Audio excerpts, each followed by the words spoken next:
తెలుగు చిత్రసీమలో నటరత్న ఎన్టీఆర్, నట సామ్రాట్ ఏఎన్ఆర్ కలిసి సాగిన తీరున ఏ ఇద్దరు టాప్ స్టార్స్ నడయాడలేదు. ఎందుకంటే వారిద్దరూ కలిసి దాదాపు 15 చిత్రాల్లో పనిచేశారు. ఆ తీరున సాగిన టాప్ స్టార్స్ తెలుగునాటనే కాదు యావత్ భారతంలోనూ లేరని చెప్పొచ్చు. ఇక ఏఎన్ఆర్ అయితే ఇద్దరు టాప్ స్టార్స్ కలిసి అన్ని చిత్రాల్లో నటించడం ప్రపంచంలో ఏ హీరోల వల్ల కాలేదని ఇది వరల్డ్ రికార్డ్ అనేవారు. అలాంటి ఎన్టీఆర్, ఏఎన్ఆర్ ఇద్దరి నట జీవితాల అనుబంధం కూడా గమనించదగ్గదే.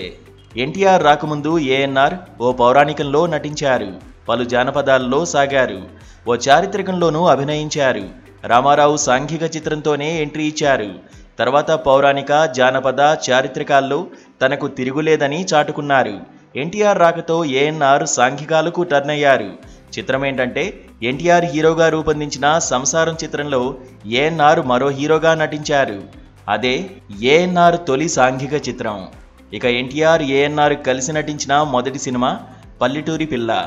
అదే ఎన్టీఆర్కు తొలి జానపదం కావడం విశేషం. ఇలాంటి అనుబంధంతో పాటు వారిద్దరూ కలిసి నటించిన గుండమ్మ కథకు ఓ ప్రత్యేకత ఉంది.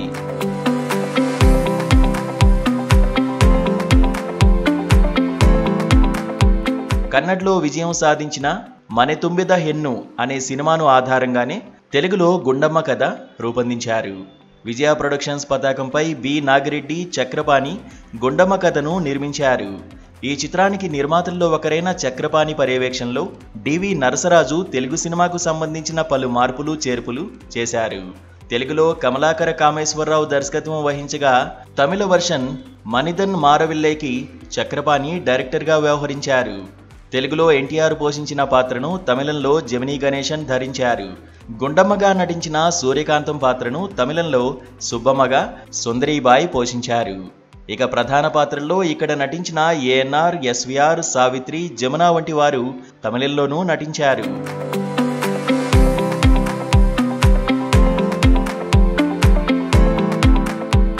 అసలైన విశేషమేంటంటే గుండమ్మ కథలో నటించిన ఇద్దరు స్టార్స్కు ఈ సినిమా ఓ స్పెషల్గా నిలిచింది. ఎలాగంటే గుండమ్మ కథ ఎన్టీఆర్కు 100వ చిత్రం కాగా ఏఎన్ఆర్కు 99వ చిత్రం. గుండమ్మ కథ సినిమా తెలుగునాట 1962 జూన్ 7న విడుదలైంది. ఇక తమిళ మనిదన్ మారవిల్లై సినిమా ఏఎన్ఆర్కు 100వ చిత్రం. తమిళ వర్షన్ 1962 జూన్ 8న రిలీజ్ అయింది. అంటే ఒక్కరోజు తేడాతో ఏఎన్ఆర్ 99వ చిత్రం, 100వ సినిమా విడుదలయ్యాయన్నమాట.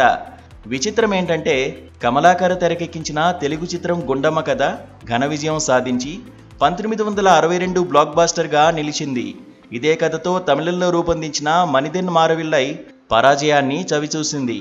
తెలుగు గుండమ్మ కథనే యథాతథంగా తమిళంలోనూ తెరకెక్కించిన ఎందువల్ల ఆ సినిమా పరాజయం పాలైందన్న అంశంపై నిర్మాతలు నాగిరెడ్డి, చక్రపాణి కొన్నాళ్ల పాటు యోచిస్తూనే ఉన్నారట.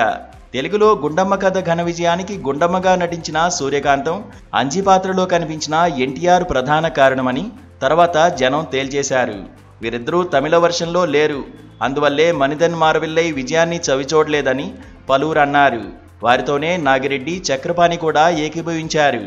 ఎన్టీఆర్ 100వ చిత్రంగా వెలుగు చూసిన గుండమ్మ కథ అప్పట్లో 24 కేంద్రాల్లో శతదినోత్సవం చూసింది. తర్వాత రజతోత్సవము జరుపుకుంది.